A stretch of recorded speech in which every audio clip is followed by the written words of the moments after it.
It's Kim Allen, the author of reEngage. I'm back now that you've read the introduction of this book, which is really setting the stage for the book.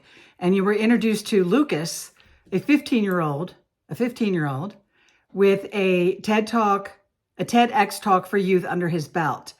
And his topic is communication. So why is that really important for us to know? Well, first of all, he is the future, bright young man. And what he talks about as a 15-year-old is really not much different than the rules that we should be following as adults, is simplicity and retelling.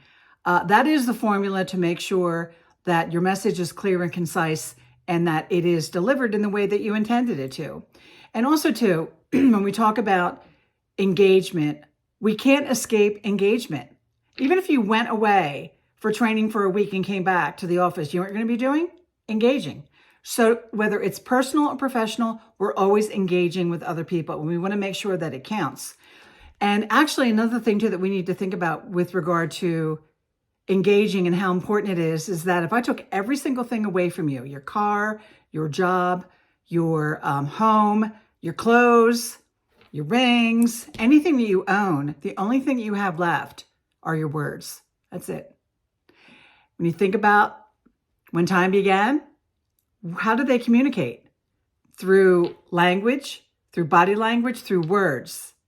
So the importance of keeping that simple, those rules are not changing, and it's completely applicable for our jobs today as leaders.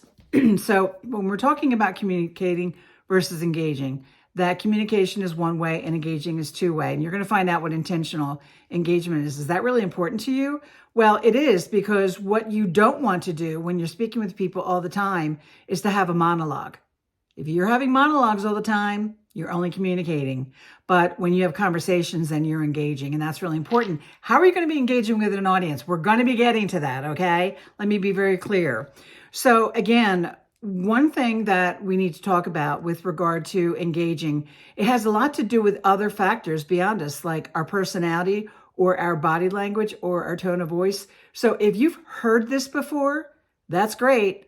But if you're not using this information for your advantage, that is probably the biggest gap that I see as an executive coach and a leadership advisor.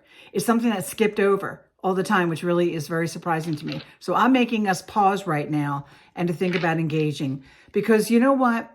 When you show up, when you just show up at work, when you just show up for your team, when you just show up to communicate with other people, you're playing checkers. But when you think about how you show up and you're planful in doing that, then you're playing chess. And I think you all want to be chess players. So thank you again, and on to chapter 1.